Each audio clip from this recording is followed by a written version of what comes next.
오늘은 로마서 5장 16절로 17절 말씀 보겠습니다. 그러나 거저 주시는 이 선물은 또한 그 범죄와 같지 아니하니 이는 한 사람의 범죄를 통해 많은 사람이 죽었을진데 하나님의 은혜와 또 한 사람 예수 그리스도에 의한 은혜로 말미암은 선물은 더욱더 많은 사람에게 넘쳤기 때문이니라. 또 이 선물은 죄 지은 한 사람으로 말미암아 이루어진 것과 같지 아니하니 이는 한 사람으로 말미암은 심판은 정죄에 이르렀으나 많은 범죄로 인한 이 거저 주시는 선물은 칭의에 이르기 때문이니라. 아멘. 오늘은 한 범죄와 많은 범죄를 대조해서 살펴보겠습니다. 우리는 사도가 묘사한 아담 안에서 우리 모든 사람에게 있었던 일과 주 예수 그리스도를 믿는 자들에게 있는 일 사이에 결정적인 차이점에 대해 계속 살펴볼 것입니다. 우리는 많은 사람과 모든 사람의 정확한 의미가 무엇인지를 알아보았으므로 이제 이 대목의 주요 목표가 되는 것으로 눈길을 돌릴 수 있게 되었습니다. 그것은 사도의 의중에 있는 대조를 살펴보는 주요 목적입니다. 동시에 그는 아담과 그리스도에 대한 우리의 두 관계 사이의 유사성과 비유사성이 있다는 것을 보여주고 싶은 것입니다. 아담은 오실 자의 모형이라. 15절에서 우리가 보았듯이 사도는 그 큰 차이를 객관적인 방법으로 진술합니다.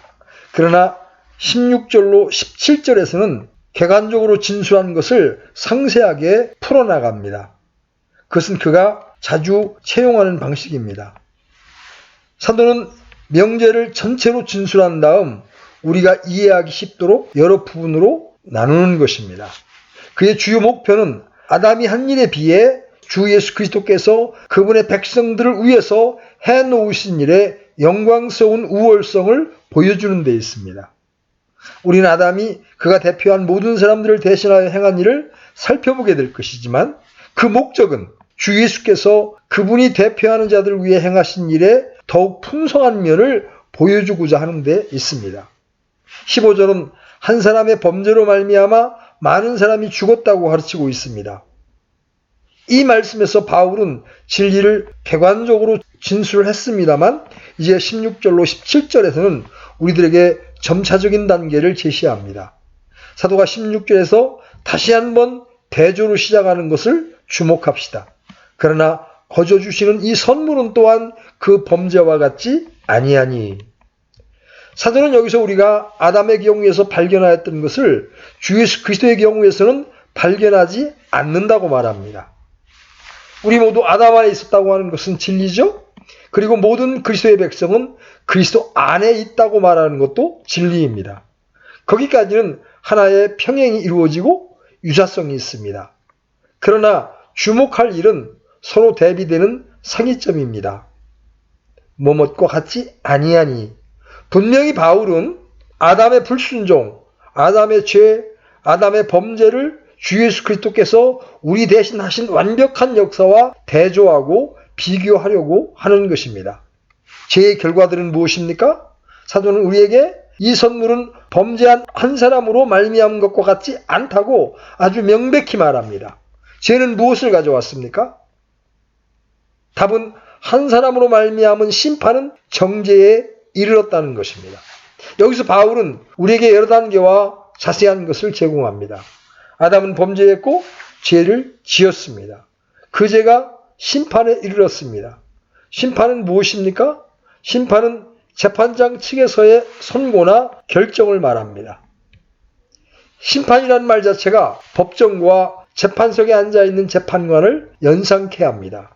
증거가 제출되고 검사의 기소가 있고 구형이 내려지고 거기서 변호인의 진술을 듣고 나서 판사는 판결문을 낭독한 뒤 선고합니다.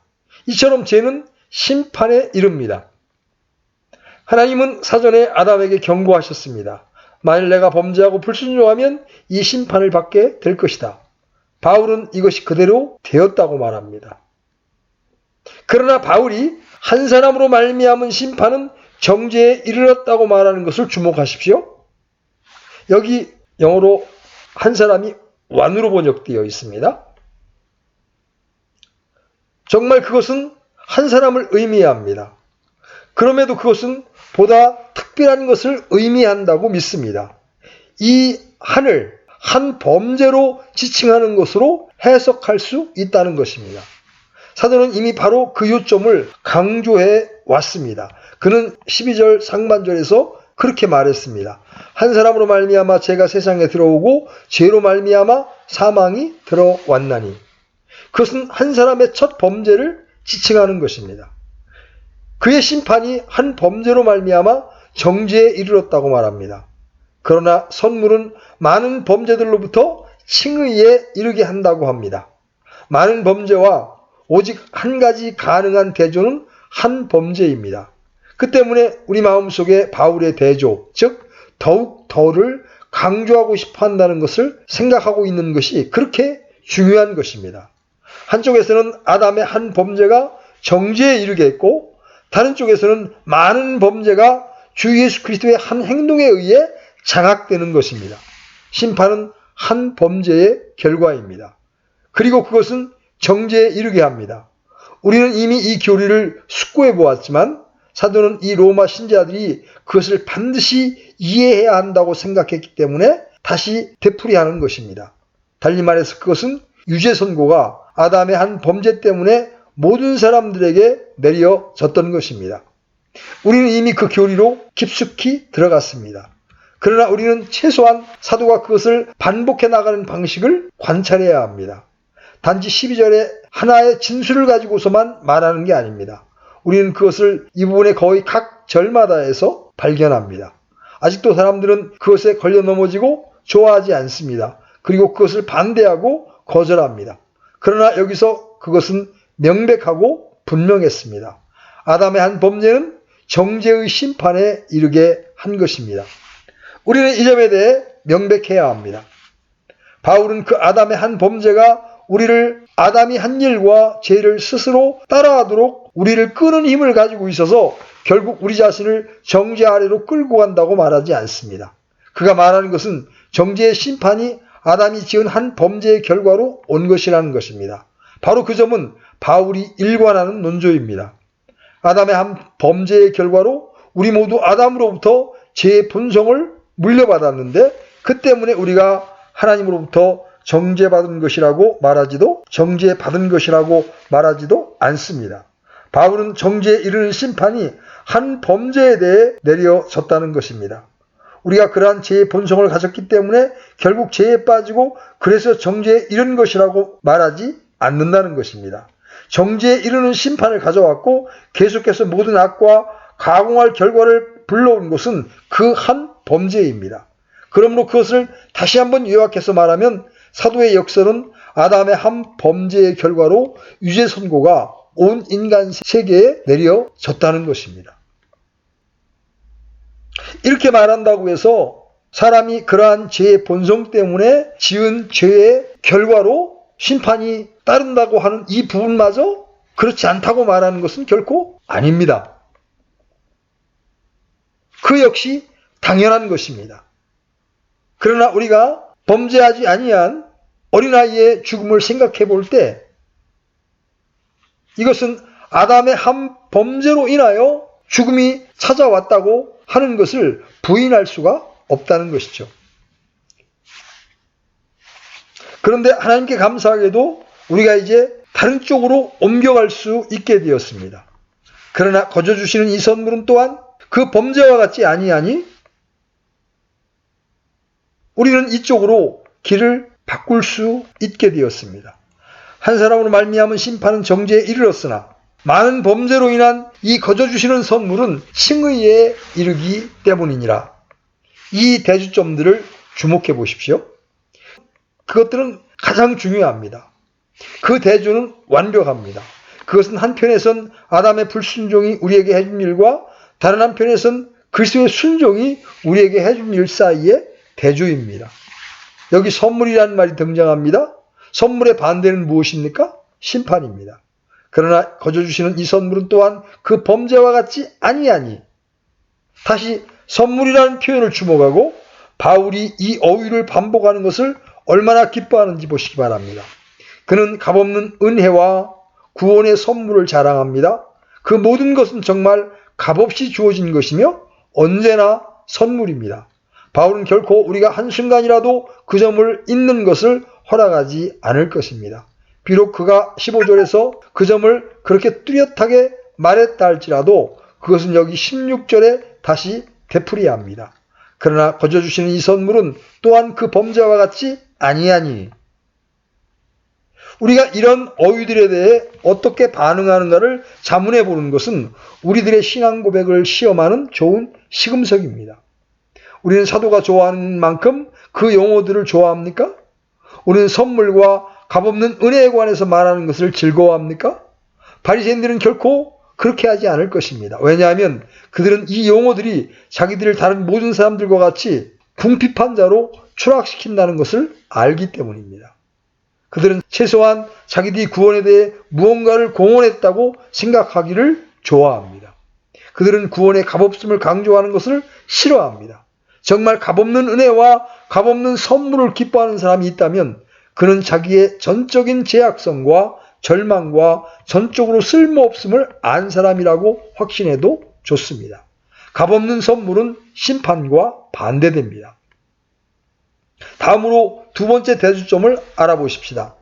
사도는 우리가 그리스도 안에서 가지고 있는 것은 많은 범죄의 죄책이 의롭다함을 받았다. 즉 그 죄책에도 불구하고 의롭다고 선언되었음을 말하고 있습니다.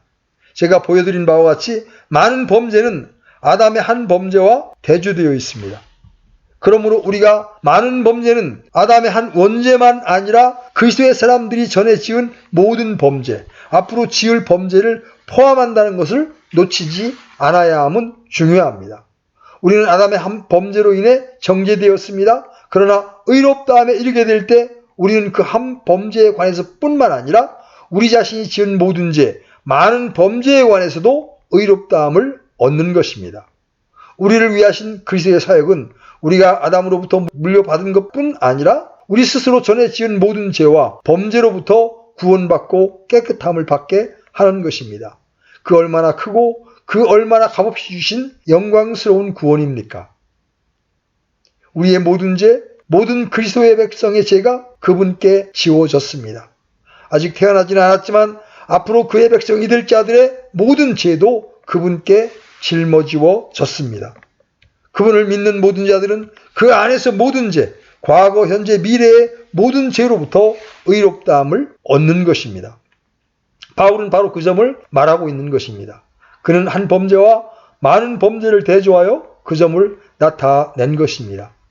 최종적인 대조점은 정죄의 반대 명제인 칭의란 말로서 소개됩니다. 그것은 가장 중요한 요점입니다. 칭의는 결코 우리의 상태나 조건의 차원에서 생각할 수 없는 것입니다. 그것은 확실히 우리의 성화의 차원에서 생각될 것이 아닙니다. 여러분 되풀이에서 강조한 바 있지만 칭의는 법률적이고 법정적인 용어입니다. 그것은 재판석에 앉아있는 재판관에 의해 진행되는 재판을 연상케 합니다. 칭의는 언제나 정죄의 반대입니다. 아마 16절이 단일 구절로서는 가장 뚜렷한 구절이 아닌가 생각합니다. 다시 말하면 정죄가 법정적 용어이듯이 값없는 선물의 결과로 나오는 칭의도 법정적, 즉 법률적인 선언이라는 것입니다. 하나님은 재판장으로 우리들이 그리스도 안에서 의롭다고 선언하십니다. 우리가 아담에게서 물려받은 것과 우리 자신이 지은 모든 범죄에도 불구하고 하나님은 우리를 깨끗하다고 선언하시는 것입니다. 그리고 그분이 우리를 그리스도 안에서 의롭다고 선언하시는 것입니다. 우리의 모든 죄는 씻겨졌습니다. 그리고 하나님은 우리들을 그분의 가장 거룩한 존전에서 연락할 만하고 의롭다고 선언하시는 것입니다. 그것은 아담의 죄의 결과로 우리에게 내린 정죄를 가져온 심판과 정반대되는 명제입니다. 그보다 더 충만할 수 있고 더 영광스러울 수 있고 그렇게 두드러지게 뛰어날 수 있었던 것은 없었습니다. 이처럼 사도는 우리들을 이 지점까지 끌고 왔습니다. 그는 15절에서 아담의 한 범죄가 많은 사람을 죽게 하는 결과를 가지고 왔다고 말했습니다. 여기 16절에서 여기까지, 즉 한 범죄, 한 사람의 죄가 심판에 이르게 되고 심판은 정죄를 가져왔으나 많은 범죄로 인한 이 거저 주시는 선물은 칭의에 이르기 때문이라고 하는 데까지 우리를 이끌어 온 겁니다. 17절에서는 한 단계 더 나아갑니다. 죄는 심판에 해부되고 심판은 정죄에 이르렀으나 내려진 판결은 사망이라고 하는 것입니다. 한 사람의 범죄로 말미암아 사망이 한 사람을 통하여 군림하였을진데, 이 말씀에서 그는 15절의 객관적인 진술을 매듭짓고 이 사망의 문제에 이르게 하는 여러 가지의 단계들을 보여주었습니다. 그 다음에 한편 바울은 구원이란 칭의에서만 끝나는 것이 아니라 예수 그리스도로 말미암아 생명 안에서 군림하는 곳에까지 이르게 된다는 것입니다. 이처럼 이제 그는 15절의 전체 진술을 아주 상세하게 구성 요소들로 풀어 나가는 것입니다. 우리는 사도가 인도하는 대로 한 단계 한 단계 따라가 보십시다. 한 사람의 범죄로 말미암아라는 것을 서슴없이 반복하는 것을 보시기 바랍니다. 어떤 일을 막론하고 그 진리를 모르거나 그 진리를 반대하는 주장을 하려고 애쓴다는 것은 정말이지 놀라운 일입니다. 진실로 그것은 억지를 부릴 문제가 아닙니다. 여러분은 있는 그대로를 받아들이든지 아니면 많은 현대주의적 주석가들처럼 사도 바울은 이 점에서 실수를 범하였으며 단지 당대의 라피투의 교훈을 추종하고 있는 것이라고 말하든지 둘 중에 어느 하나를 택해야 합니다. 그러나 이것이 하나님의 말씀이라고 믿는 그리스도인은 혼동되거나 어떻게 되어가는지 모를 사람은 아무도 없습니다. 왜냐하면 사도는 이 대목의 각 절에서 한 사람의 범죄에 관련된 말을 계속 반복합니다. 바로 그 한 사람은 아담이었으며 모든 사람들을 다스리는 것은 아담의 한 범죄로 말미암았습니다. 우리는 이제 한 사람의 범죄로 말미암아 사망이 한 사람을 통하여 군림하였을진대라고 한 구절을 검토해 보아야 합니다. 다시 강조점이 그 한 사람에게 주어집니다. 사도가 이것을 반복한다는 것은 그가 이것을 가장 중차대한 과제로 여긴다는 사실의 증거입니다. 그 한 사람 아담과 그 한 사람의 한 범죄, 한 문장 내에서 한 사람으로 말미암아라는 말을 두 번이나 쓰고 있습니다. 한 사람 아담과 그의 한 범죄가 죽음을 가져왔습니다. 그러나 사도가 이것을 가장 뚜렷한 구절, 한 사람의 범죄로 말미암아 사망이 군림하였다는 구절에서 표현하고 있다는 것을 주목하십시오. 사망이 군림하였다. 이 얼마나 생생한 진술입니까? 여러분은 그리스도와 상관없는 이 세상의 삶을 이 구절보다 더 완벽하게 압축시키는 진술을 상상이나 할 수 있습니까? 사망이 군림한다. 군림한다는 말은 왕노릇한다는 것이죠. 사망은 정복자로서 왔고 사망은 모든 사람을 이겼고 사망은 모든 육체를 장악했습니다. 그래서 전 인류는 이 한 사람 아담의 범죄의 결과로 사망의 폭군에게 무릎을 꿇게 되었던 것입니다. 사도는 이미 10절에서 이 점을 말했던 겁니다. 그러므로 한 사람으로 말미암아 죄가 세상에 들어오고 죄로 말미암아 사망이 들어왔나니 이와 같이 모든 사람이 죄를 지었으므로 사망이 모든 사람에게 임하였느니라. 14절에서는 더욱더 뚜렷하게 이르고 있습니다. 그럼에도 불구하고 아담으로부터 모세까지 아담의 범법과 같은 종류의 죄를 짓지 아니한 자들 위에도 사망이 군림하였는데 그 얼마나 무섭고 떨리는 구절입니까? 그러나 진리인이 어쩝니까? 15절에서 다시 그 점을 말합니다. 많은 사람이 죽었다. 그러나 이제 그는 그 점을 더욱더 분명하게 지적합니다. 그것은 사망이 모든 사람에게 이르렀거나 또는 미쳤다는 것만이 아닙니다. 사망이 군림해 왔다는 것입니다. 이 진술에 대한 아주 훌륭한 주석은 히브리서 2장 14절로 15절에 있습니다. 그런즉 자녀들은 살과 피에 참여한 자들이므로 그분도 마찬가지로 같은 것의 일부를 취하셨으니 이것은 그분께서 죽음을 통해 죽음의 권능을 가진 자, 곧 마귀를 멸하시고 또 죽음을 두려워하여 평생토록 속박에 얽매인 자들을 건져내려 하심이라. 바로 그것이 죄에 매여 있는 인생입니다. 이 진리는 구약에서 자주 예정됩니다. 예를 들어 시편 기자는 죽음이 오는 것을 보고 사실상 이렇게 말하고 있습니다. 지금 여기서 하나님을 찬양하기 원하나이다. 어찌 죽은 자가 주를 찬양하리까? 잠언에도 지혜자는 살아있는 개가 죽은 사자보다 나으니라고 합니다. 죽음은 모든 것의 마지막인 것처럼 보입니다. 그렇기 때문에 영광스러운 부활 교리가 그리스도의 부활에 의해서처럼 완전히 밝혀지기 전인 구약에서는 일종의 우울함과 절망감을 느끼는 것입니다. 족장들과 그의 다른 이들은 죽음을 초월한 충족한 믿음을 받았습니다. 그러한 전망을 가지게 되었음에도 불구하고 음울하고 죽음이 마지막인 것처럼 보입니다. 세상의 시인들과 문학가들은 이것을 언제나 인식하며 고백합니다. 어떤 시인의 애가를 들어보십시오. 사는 모든 인생이 결국은 죽기에 아무도 행복을 자랑할 수 없네. 우리 같은 마음으로 당할 일을 생각하세. 기쁨도 슬픔도 우리와 상의 없이 되는 그 일에 비하면 한낱 보잘것없는 것. 약속된 땅으로 가는 순례자처럼 우리 어김없이 가고 마라. 세상은 여인숙, 죽음은 여로의 종착지. 모든 자들이 일생에 매여 종노릇합니다. 그리고 오늘 세상은 그 언제나처럼 죽음에 무서워 떨고 있습니다. 핵폭탄에 대한 두려움은 그것이 가져올 결과에 기인하는 것입니다. 세상 사람들은 내세와 죽은 다음과 무덤의 소망을 전혀 가지고 있지 않습니다. 그래서 그들은 발버둥 치고 있는 것입니다. 그들은 바로 죽음에 대한 공포 때문입니다. 그들은 영광 안에 있는 생명에 관해 아는 바가 없습니다. 그들에겐 이 세상의 생명이 전부입니다. 그래서 가장 각오할 일은 죽음입니다. 그들은 무의식적으로 그 점을 고백합니다.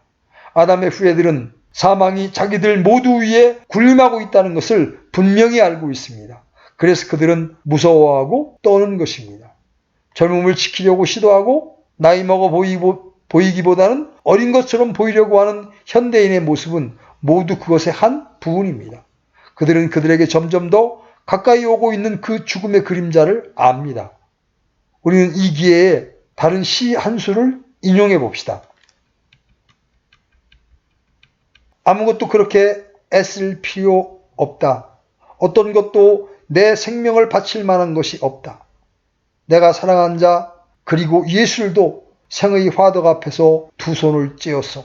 그런데 그 불은 사그러들고 난 떠날 차비를 해야겠소.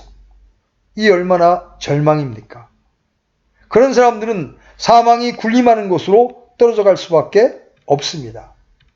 아담이 타락한 이래 사망은 전 세계 위에 군림했습니다. 세상은 공동묘지입니다.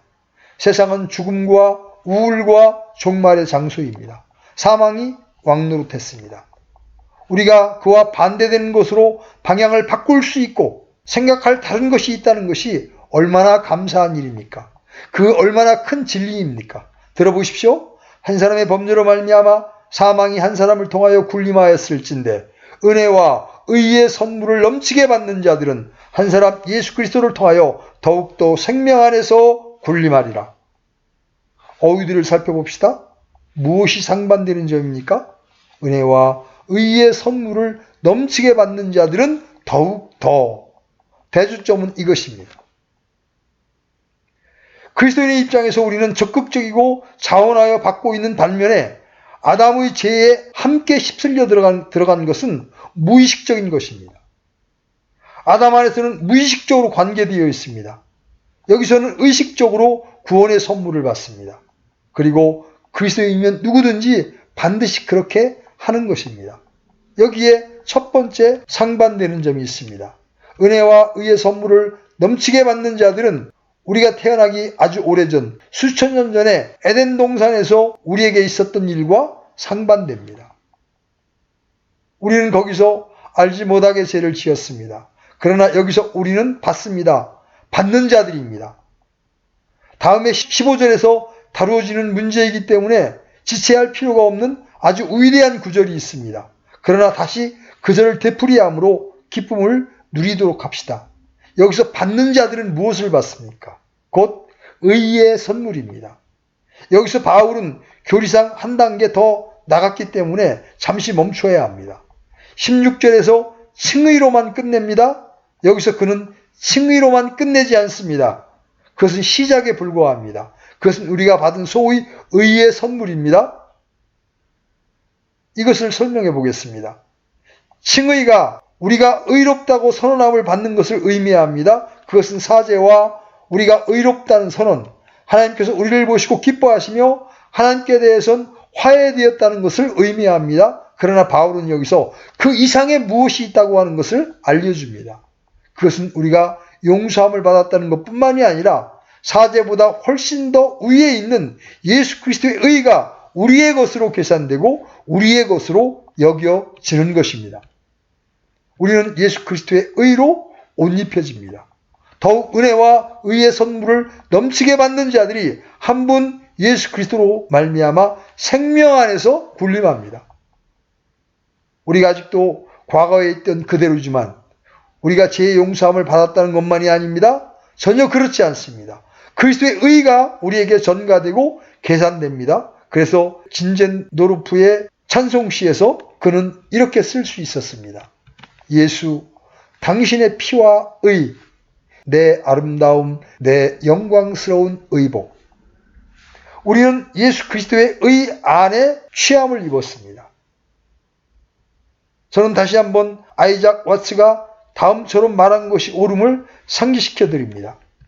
그 안에서 아담의 족속들 자랑하고 그의 조상이 잃었던 것보다 더 큰 축복들을 받았네. 타락하지 않은 아담은 의로웠습니다. 그러나 그것은 창조된 존재로서의 의였습니다. 아담은 결코 자기에게 미치는 예수 그리스도의 의를 소유하지 못했습니다. 그가 잃은 것은 그 자신의 의였습니다.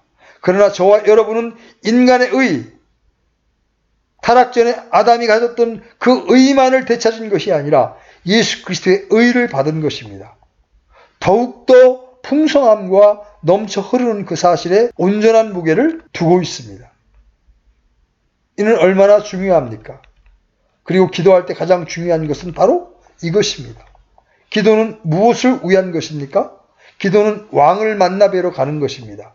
궁실에 들어갈 때 가장 중요한 것은 예의에 맞는 옷을 입는다는 것을 아는 것입니다. 그리고 들어가기에 충분한 신분을 갖추어야 합니다. 우리가 왕을 만나 뵈러 간다고 할 때 극히 조심해야 할 일이 그것입니다. 우리는 모든 것이 바르고 완벽하길 바라야 합니다. 그런데 우리의 조성자요 창조주이신 하나님을 만나 뵈려 할 때 이 점은 얼마나 말할 수 없이 중요합니까? 우리는 들어갈 유일한 권리를 결코 잊지 마십시다. 그리고 우리가 어떤 확신을 가지고 전적으로 갈 수 있는 유일한 방법은 우리가 의의 선물을 가졌다는 것과 우리가 예수 그리스도의 의로 옷 입었다는 것, 그래서 어느 의미에서라도 거기에 설 권리를 가졌다는 것을 아는 것입니다. 히브리서 기자는 말합니다. 그러므로 형제들아, 우리가 예수님의 피를 힘입어 새롭고 살아있는 길로 지성소에 들어갈 담대함을 얻었는데 그것은 모두 우리가 의의 선물을 받았기 때문입니다. 죄의 용서만이 아닙니다. 예수 그리스도의 의가 주어졌고 옷 입혀졌습니다. 그 외에 또 무엇이 있습니까? 최종적인 상반점은 한쪽에선 죽음이 지배하고 한쪽에선 살아계신 예수 그리스도와 동일시되는 것입니다. 사망은 모든 사람에게 왕노릇합니다. 한 사람의 범죄로 인하여 사망이 군림하였나니. 그런데 정반대는 무엇입니까? 분명히 사망이 군림하는 것의 반대는 생명이 군림하는 것입니다. 그러나 사도는 그보다 더한 것이 있다는 것입니다. 왜냐하면 사망이 군림하는 것의 정반대는 우리가 한 사람 예수 그리스도로 말미암아 생명 안에서 군림하는 것이라는 겁니다. 그 얼마나 엄청난 차이입니까? 다시 말하면 사도는 단지 우리 주님의 역사의 결과로 또한 사망이 더 이상 우리 위에 군림하지 않기 때문에 우리가 영생의 선물을 받고 그래서 생명이 우리 위에 군림할 것이라고 말하지 않습니다. 그것도 영광스러운 진리지만 그보다 더 나아가 우리 자신이 생명 안에서 군림할 것이라고 말하고 있습니다. 그러면 우리가 한 사람 예수 그리스도로 말미암아 생명 안에서 군림한다는 것은 무슨 뜻입니까? 부분적으로는 우리가 예수 그리스도에 의한 생활 속에서 그리고 지금 여기 현실 세계에서 군림한다는 것을 의미합니다. 여러분은 에베소 2장에서 바울이 이렇게 말한 것을 발견합니다. 심지어 우리가 죄들 가운데 죽었을 때에 우리를 그리스도와 함께 살리셨고 너희가 은혜로 구원을 받았느니라. 또 함께 일으키사 그리스도 예수님 안에서 우리를 하늘의 처소들에 함께 앉히셨으니. 이것은 우리에게 이미 되어진 일입니다. 현재 이 생에서조차도 부분적으로 생명 안에서 군림하는 것의 일부입니다. 이 진리를 나타내는 또 다른 진술은 히브리서 2장 15절에서 발견됩니다. 그리스도의 사역은 또 죽음을 두려워하여 평생토록 속박에 얽매인 자들을 건져내려 하심이라고 말합니다. 그리스도로 말미암아 그리스도인은 죽음의 공포에서 벗어나게 되는 것입니다. 그는 이제 더 이상 그러한 공포에 비굴하게 매여 있지 않고 정복된 죽음 후에 생명 안에서 군림하는 것입니다. 그리스도인은 이미 그것을 만나기 전에 죽음에 대해 승리한 것입니다. 그러나 그뿐만이 아닙니다. 죄가 그리스도인 위에 군림하지 못한다는 것입니다. 왜냐하면 기억하다시피 죄는 심판에 이르고 심판은 사망에 이르기 때문입니다. 그래서 만일 우리가 생명 안에서 군림하려 한다면 죄의 지배로부터 반드시 자유로워져야 합니다. 로마서 6장 14절에서 바울은 너희가 율법 아래 있지 아니하고 은혜 아래 있으므로 죄가 너희를 지배하지 못하리라고 말합니다. 우리가 죄에 대해 승리했을 뿐 아니라 마귀에 대해서도 승리를 한 것입니다. 마귀를 대적하라. 그리하면 그가 너희에게서 도망하리라고 야고보는 말합니다. 그리고 베드로도 같은 것을 말했습니다. 거의 동일하게 말했죠. 믿음에 굳게 서서 그를 대적하라. 세상에 있는 너희 형제들도 동일한 고난을 겪는 줄 너희가 아느니라. 바로 그것이 바울이 말한 생명 안에서 군림한다는 의미입니다. 우리에겐 사망의 공포가 없습니다. 이제 더 이상 죄와 마귀의 지배 아래 있지 않고 마귀를 대적할 수 있고 그를 도망치게 할 수 있습니다. 바울 사도는 8장에서 우리를 대적하여 일어나는 일들을 열거하면서 이렇게 말합니다. 이것은 기록된 바 우리가 종일토록 주를 위해 죽임을 당하며 도살당할 양같이 여겨졌나이다 함과 같으니라. 아니라 이 모든 것 가운데 우리는 우리를 사랑하신 그분을 통해 정복자들보다 더 나은 자들이니라. 우리는 넉넉히 이기는 자들입니다. 그리고 생명 안에서 군림합니다. 그는 빌립보서 4장의 영광스러운 진술 가운데 동일한 것을 말합니다. 내가 궁핍함으로 말하지 아니하노라. 내가 어떤 처지에 있든지 거기에 만족하는 것을 내가 배웠노니 내가 비천하게 되는 것도 알고 풍부하게 되는 것도 알아. 어디에서나 모든 일에서 배부른 것과 배고픈 것, 풍부한 것과 궁핍당하는 것을 다 배웠노라. 나를 강하게 하시는 그리스도를 통해 내가 모든 것을 할 수 있느니라. 바울은 생명 안에서 군림하고 있습니다. 그는 죄와 사탄과 생명과 사망, 그의 모든 것을 제압한 것입니다. 그는 정복자 이상입니다. 그것은 이미 이 현실에서 우리에게 사실입니다. 그러나 장엄하고 영광스러운 일들이 오고 있습니다. 우리의 현재 왕노릇은 그에 대한 첫 열매를 희식하는 것에 불과합니다. 우리가 주님과 함께 있을 주께서 다시 오실 때까지는 생명 안에서 군림한다는 것이 무엇인지 진정으로 알지 못할 것입니다. 장차 우리가 왕노릇할 것을 어떻게 표현할 수 있겠습니까? 사도는 이미 2장 7절과 10절에서 그것에 대한 힌트를 주었습니다. 거기서 그는 우리가 영광과 존귀와 영원함과 화평을 기대하고 있다고 말하고 있습니다. 우리 주님께서 친히 그것에 관해 우리에게 말씀해 주셨습니다. 주님은 어느 날 그분의 제자들에게 그때의 왕이 자기 오른편에 있는 자들에게 이르되 오라 내 아버지께 복받은 자들아 너희는 세상의 창건 이후로 너희를 위하여 예비된 왕국을 상속받으라고 하셨습니다. 사도는 그의 긴 고난의 삶을 마쳐갈 때에 이제는 나를 위하여 의의 면류관이 예비되었다고 하였습니다. 그리고 히브리서 기자도 2장 5절에서 그분께서는 다가오는 세상 곧 우리가 말한 그 세상을 천사들에게 복종시키지 아니하셨느니라고 하였습니다. 그럼 천사들에게 아니라면 누구에게 복종시킵니까? 바로 구원의 상속자들에게입니다. 요한계시록 1장 6절에서 그와 방불한 것을 말합니다. 하나님 곧 자신의 아버지를 위해 우리를 왕과 제사장으로 삼으신 분께, 즉 그분께 영광과 통치가 영원 무궁토록 있기를 원하노라. 그리고 3장 21절에서는 주님 자신의 말씀을 발견합니다. 이기는 자에게는 나 역시 이긴 뒤에 내 아버지와 함께 그분의 왕좌에 앉게 된 것 같이 나와 함께 내 왕좌에 앉는 것을 내가 허락하리라. 다시 5장 10절에 보면 또 우리 하나님을 위해 우리를 왕과 제사장으로 삼으셨으니 우리가 땅에서 통치하리이다 하더라. 이 요점을 마무리 짓기 위해 바울은 고린도전서 6장 2절에서 이렇게 쓰고 있습니다. 성도가 세상을 판단할 것을 너희가 알지 못하느냐. 이어서 3절에서는 우리가 천사를 판단할 것을 너희가 알지 못하느냐. 이상의 말씀들은 우리가 한 사람 예수 그리스도로 말미암아 생명 안에서 군림하리라는 교훈의 풍부한 내용 가운데 몇몇입니다. 예수 그리스도는 왕 중에 왕으로 묘사됩니다. 그럼 그분이 왕인 그 왕들은 누구입니까? 여러분과 제 자신입니다. 땅의 왕들을 의미하는 것이 아닙니다. 언젠가 그 땅의 왕들은 없어질 것입니다. 주님은 왕 중 왕이시고 그분의 백성들은 왕들입니다. 우리들 각자를 왕으로 삼으셨습니다. 우리는 그분과 함께 왕노릇할 것이며 세상을 심판하고 천사를 심판할 것입니다. 그러므로 사도가 로마서 5장 17절에서 이와 같이 지적한 것은 놀랄 일이 아닙니다. 한 사람의 범죄로 말미암아 사망이 한 사람을 통하여 군림하였을진데 은혜와 의의 선물을 넘치게 받는 자들은 한 사람 예수 그리스도를 통하여 더욱더 생명 안에서 군림하리라. 아담을 피조물의 주로 삼으셨으나 그는 그 지위를 박탈당했습니다. 우리는 그것을 되돌려 찾을 뿐 아니라 무한정으로 더욱더 큰 지위를 차지할 것입니다. 성부와 함께 최고의 왕관을 쓰신 성자와 함께 우리도 왕관을 쓸 것입니다. 그것이 우리를 기다리고 있는 전망입니다.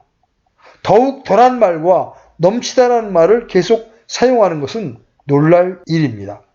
그리고 그가 그 모든 것의 값없음과 충만함을 강조하는 것이 놀랍지 않습니까? 이러한 일들을 깨달았으면 우리가 할 수 있고 해야 할 말은 이것입니다. 영광에서 영광으로 변화되리 하늘에 우리의 자리를 펼 때까지 우리의 멸관 당신 앞에 던지기까지 경이로움으로 사랑하고 찬양하여라. 바로 이 순간에 주님이 이미 우리를 왕과 제사장으로 만드셨다는 사실을 실감하셨습니까? 그리고 지금 우리가 그분과 함께 하늘 보좌에 앉았다는 것, 그래서 어떤 것이 우리를 대적할지라도 지금 여기 이 세상 삶에서 군림해야 한다는 사실을 인식하셨습니까? 그리고 우리는 늘 자신을 그분과 함께 세상과 천사까지라도 심판할 자로 여겨야 하지 않겠습니까? 이것이 바울이 우리에게 기쁨으로 전해주고 싶은 복음의 메시지입니다. 아멘.